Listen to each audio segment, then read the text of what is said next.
Hello, everyone, and welcome back to the Business and AI podcast. And today we'll be diving deeply into the chapter of this third book, Supremacy AI and the Race That Will Change the World. This book is written by Pamela Olson, and in this chapter, we are going to be taking a very good look into Microsoft's world during the unveiling of GitHub Copilot, designed to revolutionize the software development process.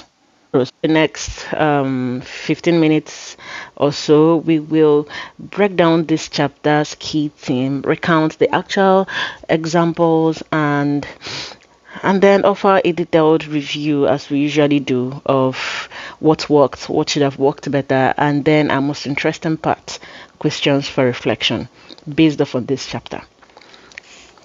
So, whether you are a software developer, tech manager, or simply somebody who is interested in business and AI and how they are intertwined these days, this episode is for you. So, grab your coffee and let's dive right in. The author opens the chapter by setting the stage on a brisk Friday afternoon in Redmond, Washington. Imagine walking into the Microsoft headquarters, where the air is filled with anticipation in one of the bustling corridors. We meet Summer, who is a seasoned Microsoft veteran who experiences the palpable excitement as the CEO, Satya Nadella, unveils GitHub Copilot. Olsen, who is the author of this book, describes how during the demonstration Della shows a developer at Visual Studio. Instead of manually typing out every single line of code, the developer witnesses the AI seamlessly generating blocks of code with a simple keystroke. One striking moment is when a developer previously frustrated with a repetitive boilerplate code sees this complex function materialize on the screen. It's as if the machine is reading the developer's mind. Meanwhile, it's just, combining vast amounts of training data with clever pattern recognition to fill in the blanks, because that's actually what happens with code autocompletion. This isn't merely about speed. The author explains that Copilot is designed to augment human creativity, enabling developers to focus on higher order problem solving. However, this innovation also hints at the future where routine coding might become so automated that some roles could become redundant. Imagine a mid-level coder who spends a significant part of their day writing repetitive code. If an AI can handle that effortlessly, companies might consider how many people they need in their development teams. The author doesn't shy away from the darker side of this transformation. She tells us the story of a software firm that initially celebrated Copilot's integration because it cut project timelines dramatically. But as the tool's efficiency, became more evident, management began to question whether they needed as many junior developers on the staff. This narrative follows an internal meeting where the executive debated the cost savings versus the potential loss of creative talent. One manager recorded how an entire team was downsized after an automated code proved capable of handling tasks once reserved for entry-level programmers. This example is a reminder that every technological leap carries with the risk of, displacement. A theme that has been the core of countless automation debates across industries. Another key theme also developed in this chapter is how Microsoft's bold move with Copilot fits into the larger global race for AI supremacy. Olsen, who is the author, recounts a dramatic scene in a boardroom where Microsoft's executives, energized by the success of Copilot, discussed how embedding AI into their core development tools was a strategic move to outpace competitors like Google and Amazon. One vivid example she shared is of a brainstorming session where one executive predicted that if Copilot could cut development time by 20%, it might soon become a standard for all coding environments. So this isn't just about a product launch, it's a power move that could redefine the competitive landscape of software development. So, so far we have already gleaned so much from chapter 13 already. So, just a brief overview of what this chapter has been like. First of all, as usual, particularly with this author, her storytelling is vivid with real examples. I just like the way the story flows, making her points on the way. Once you pick this book, you would surely read it to the end because she just soaks you in with all these real life stories that you can relate with. Her storytelling skill is top notch. I see that she provides a balanced analysis as well. On one hand, she celebrates the groundbreaking efficiency of tools like Copilot, and on the other hand, she doesn't gloss over the potential human cost. So the debates about staffing levels and all these things are well represented in this chapter. Also, this chapter is incredibly timely, with the headlines frequently proclaiming AI as the future of work. The author's insights remind us to consider not only the benefit but also the social and economic impact of these tools. Now, moving to what could have been better. First off, I think many listeners that are more tech inclined might want more details on how Copilot actually works. For instance, a deeper dive into how this code completion model is trained, right? The GitHub code repositories that were used to train it, all of these could provide valuable insight for people who are tech inclined. Also, she touches on potential layoffs, but I think there is an opportunity to further expand on this topic. For example, how will the job market adapt to AI code assistant tools like GitHub Copilot in the next 5 to 10 years? How does Copilot simply by completing blocks of code results in laying off a large population of junior developers? I feel like she could have done more justice in finding the missing piece in this argument. So before we move on to how this chapter is relevant for us today, I feel like we should take an even closer look into GitHub's Copilot, what it is now, what's been happening with it. So let's look at the latest development. This book was just published about 3 to 4 months ago. So it would really be nice if we saw what has happened last. So looking at the latest developments with GitHub Colab, it has recently undergone significant upgrades from the time this book was published up until now. This is, like I said, just about 3 to 4 months. But right now we have the introduction of GPT 4.0 Copilot model into the GitHub Copilot. It marks a notable improvement, offering more accurate and better context in code completion. Also, this model has been trained on over 275,000 high quality public repositories across more than 30 programming languages, therefore enhancing its ability to assist developers across various coding environments.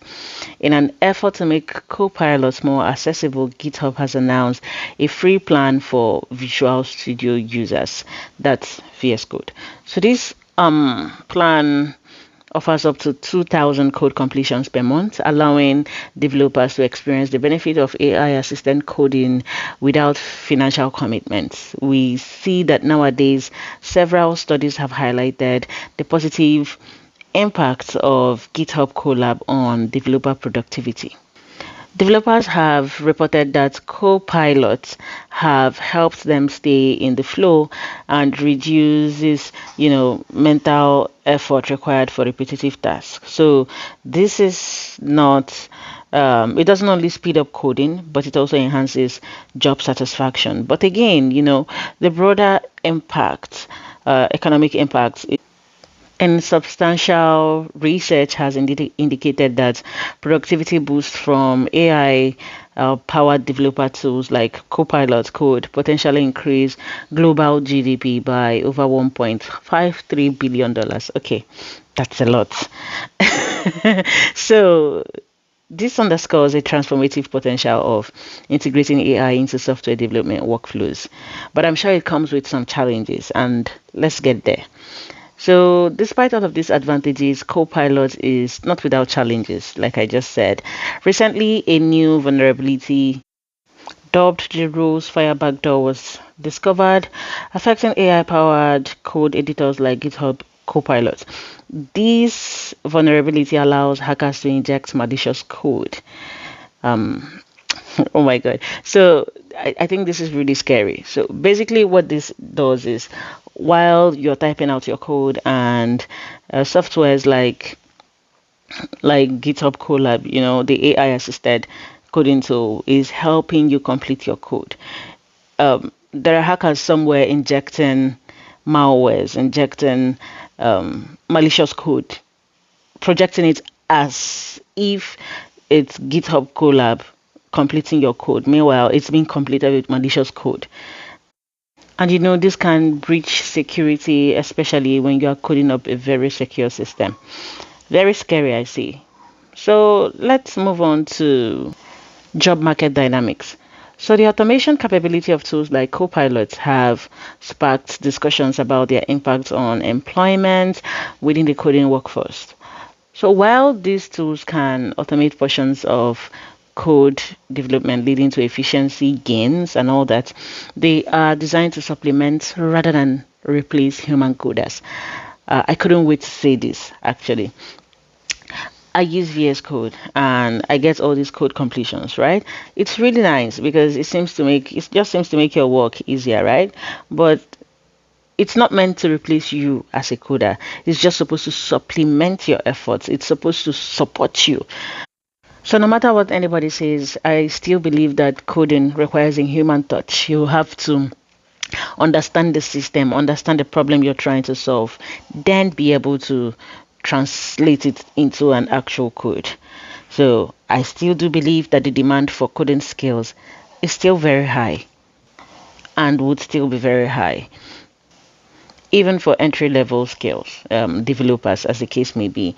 But you gotta just learn how to use AI tools to make your own skills sharper, if this makes sense. Um, when AIs complete your code, I think what every developer should be thinking about is, would I have written this code the same way? If not, why not? Is this a better way of writing my code, or is my own way of writing this code essentially better because I understand the system more? So I think these are ways you can evaluate yourself even as you use AI. Anyway, having said that, for developers embracing AI tools like Copilot, it can lead to significant productivity gains. So it's advisable to start with small scale implementations to understand how best to integrate these tools into your workflow. Also, I think one of the best things about developer tools like Copilot is that it continues to evolve. It means that you as a developer has to stay up to date with the latest developments, and this is really crucial for your own growth as a developer.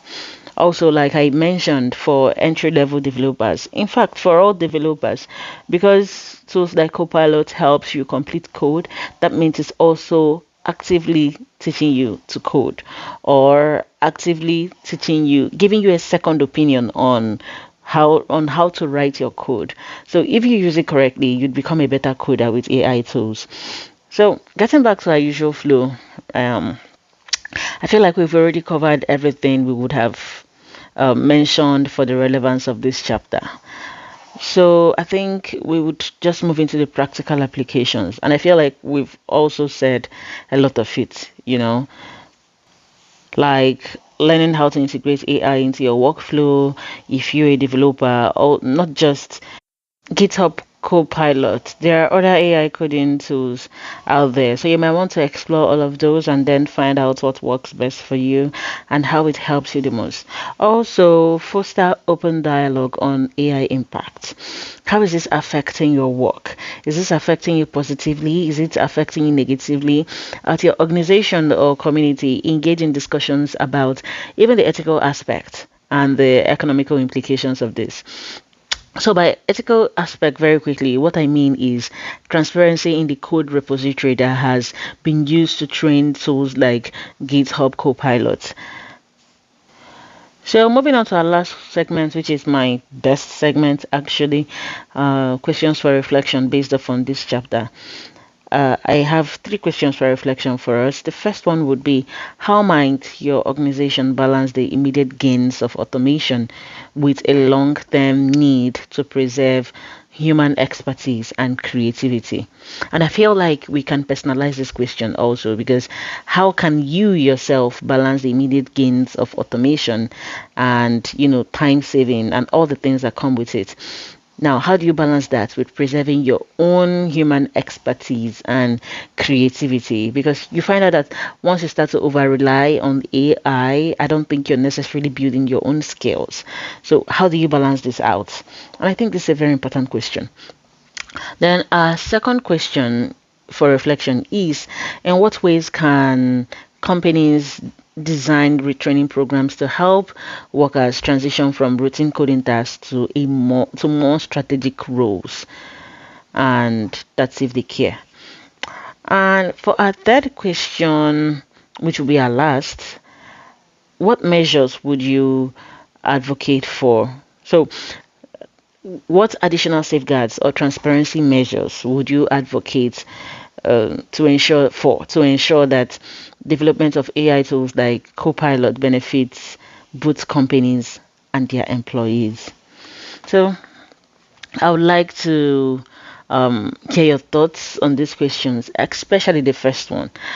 So this brings us to the very end of this of the deep dive into this chapter. I think it was a very interesting 15 minutes on this topic, and I hope you had a swell time as well. I will meet you on the next episode.